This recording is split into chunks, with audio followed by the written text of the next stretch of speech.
अतीक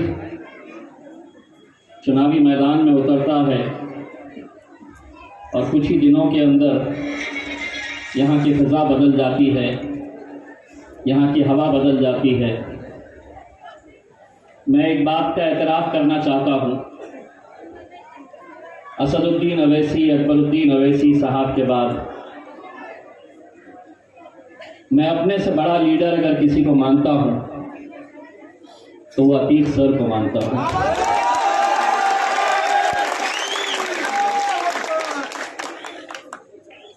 अगर आप मुझसे ये वजह पूछेंगे तो मैं यही कहना चाहूँगा कि जो शख्स हमारे माशरे में, हमारी कौम में गरीबों को तालीम पहुँचाने का काम कर रहा है, उससे बड़ा कोई लीडर हो नहीं सकता। एक मिनट।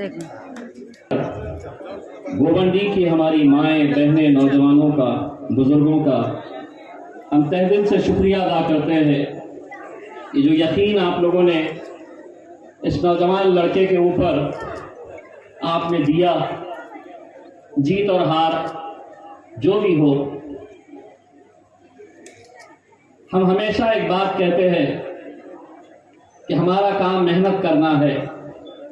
जीत और हार का जो भी फैसला है वो अपना रब करता है।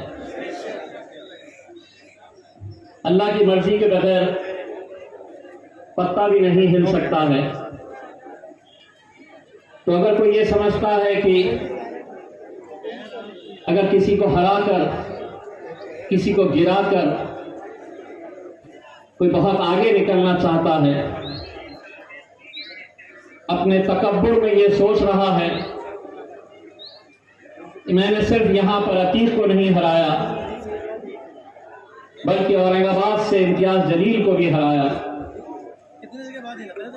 तो एक बात अच्छी तरह से समझ लेना, अगर अपने ईमान पे यकीन है तो ये बात भी सुन लेना कि तुम इज़्ज़ मंतशा और तज़िल्लु मंतशा, इज्जत का और जिल्लत का देने वाला खुदा है।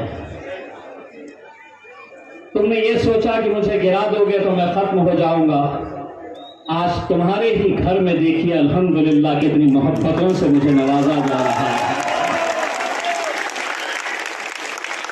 अतीक हारने के बावजूद भी हारा नहीं है, उसने लोगों की मोहब्बतों को जीता है।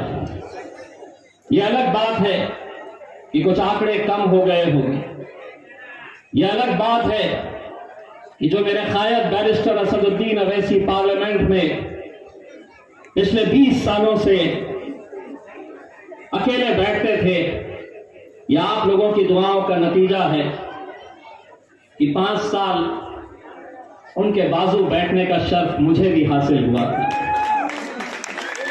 इससे बढ़कर और फख्र की क्या बात हो सकती है कि जो शख्स अकेले लड़ता था पार्लियामेंट के अंदर, उनके बाजू, उनके पीछे बैठने का मौका आप लोगों की दुआओं की वजह से अल्लाह ने मुझे भी फराहम किया था। ठीक है, 2000 वोटों से इस बार मैं हार गया और मुझे हराने के लिए जिन जिन लोगों ने जो ताकतें लगाई थी,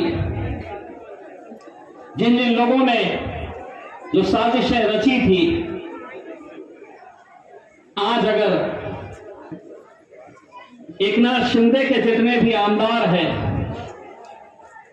उन्हें लोग गद्दार कह के पुकारते हैं, मैं समझता हूं अगर मुसलमानों का सबसे बड़ा गद्दार है तो लाल टोपी पहनकर तुम्हारी गलियों में घूमने वाला ये अबू आसिम है।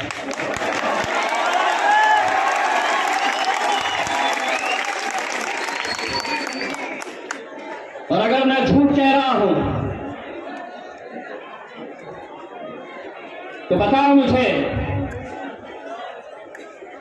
कितने की डील हुई थी, कितने का सौदा हुआ था देवेंद्र फडणवीस के साथ।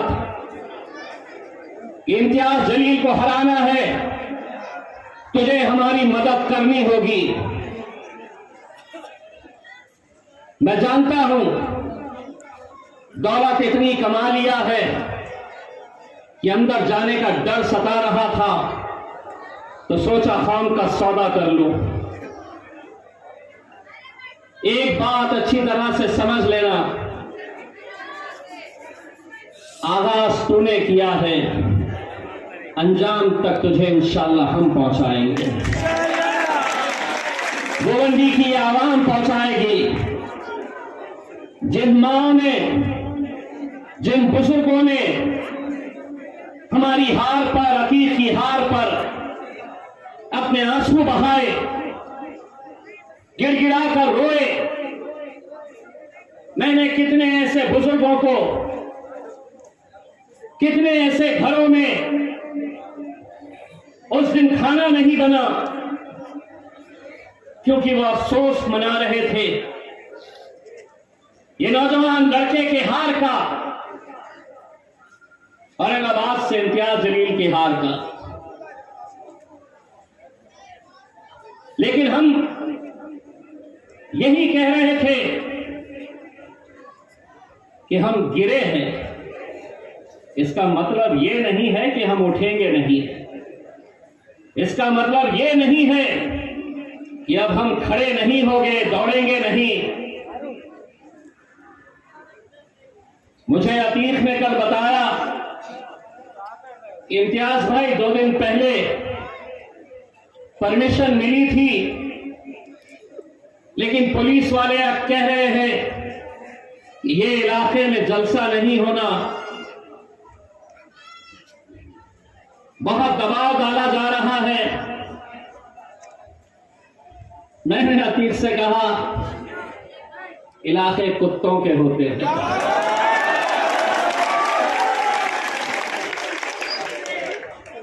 शेर कहीं पर भी जा सकता है। मैं अपने तौर से गोवंडी की पुलिस का, प्रशासन का शुक्रिया अदा करना चाहता हूं, लेकिन यहां जितने पुलिस वाले मौजूद हैं, मैं उनसे हाथ जोड़कर एक गुजारिश करना चाहता हूं, बच्चा किसी का भी हो, मां के लिए, बाप के लिए प्यारा होता है, और अगर कोई चंद लोग यहां नशे का कारोबार करवाकर एक पूरी नस्ल को अगर बर्बाद कर रहे हैं, पैसा कमाने के हजारों रास्ते हैं, लेकिन किसी की बददुआ लेकर, किसी मां के आंख में आंसू लाकर, आप तसव्वुर करिए गोवंडी की हालात क्यों इतने खराब हो गए हैं। क्या वजह है कि आज हम यहां पर नशे के कारोबार को हम खत्म नहीं कर पा रहे हैं। दोस्तों, बड़ी जिम्मेदारी के साथ ये बात कह रहा हूं, महाराष्ट्र में ही नहीं, पूरे हिंदुस्तान में अगर नशे का कारोबार अगर चलाया जा रहा है तो सरकार इसके पीछे है। सरकार के इशारों के ऊपर इन बस्तियों में, इन मोहल्लों में, इन गलियों में ये नशे का कारोबार चलाया जा रहा है ताकि इन्हें कमजोर किया जाए, इनकी नस्ल को बर्बाद किया जाए। वरना क्या वजह है कि मोहल्ले का हर एक लड़का जानता है कि नशे का कारोबार कहां हो रहा है। पुलिस क्यों नहीं जानती है?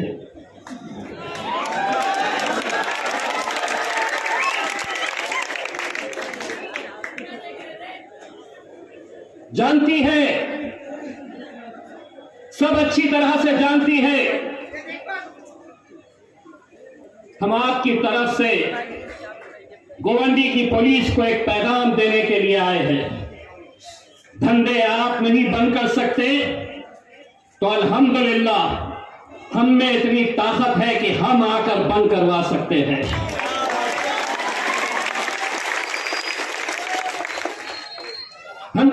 अपने नौजवानों को ऐसे ही अपनी आंखों के सामने मरते हुए देखें।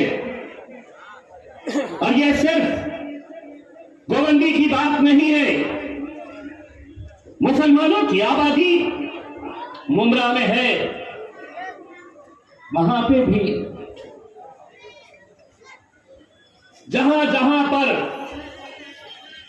आपकी आबादी है वहां पर यह काम किया जा रहा है। मैं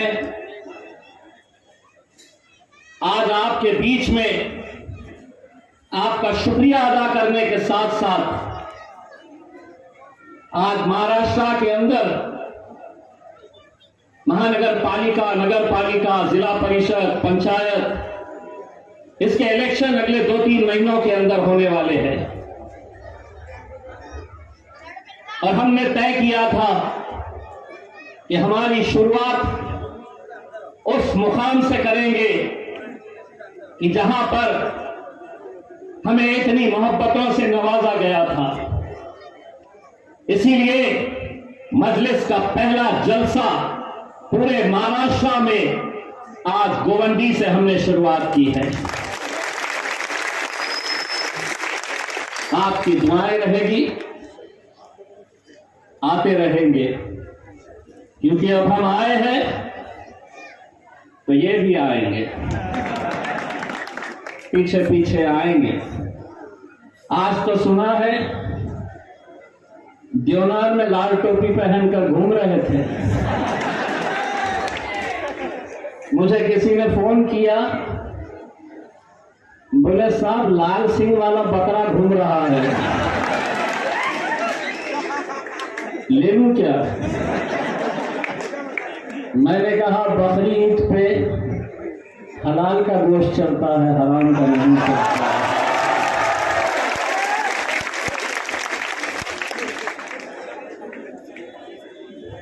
नौटंकी बनकर किसी ने बताया, आतिफ सर ने बताया, यहां पर उनके लोग आते हैं और कहते हैं कि मजलिस इत्तेहाद और मुस्लिमीन वो जमात है जो नौजवानों को बरगलाती है, जो नौजवानों को भड़काने का काम करती है। हम सेक्युलर पार्टी है, जूती पे मारता है इम्तियाज जलील तुम्हारी जैसी सेक्युलर पार्टियों को, जूती पे रखते हैं हम उन तमाम सियासी पार्टियां जो अपने आप को सेक्युलर कहती है। क्योंकि जब तुम पर वक्त आता है तो क्या नरेंद्र मोदी, क्या एकनाथ शिंदे, क्या अजीत पवार, क्या शरद पवार, क्या अखिलेश पप्पा, सब एक ही थाली के चट्टे बट्टे हैं। और अगर हम फिरका परस्त हैं तो है, जो भाषा तुम्हें समझ में आती है वो भाषा में जवाब देने का हुनर अगर किसी के पास है तो वो मेरे खायद बैरिस्टर असदुद्दीन अवैसी के पास है। तू बकरे की मंडी में घूमते रहे, वो कुवैत चला गया, कतर चला गया, जिद्दा चला गया, मेरा खायद इंटरनेशनल लेवल पे घूम रहा है। तो मैं बकरों के बीच में जाके बैठ क्यों गया? आज अल्हम्दुलिल्लाह इस मुल्क के एक मुसलमानों को इस बात का फख्र होना चाहिए, इस मुल्क के एक मुसलमानों का सर ऊंचा होना चाहिए, क्योंकि जब इस मुल्क के ऊपर आंच आई तो सबसे पहले सबसे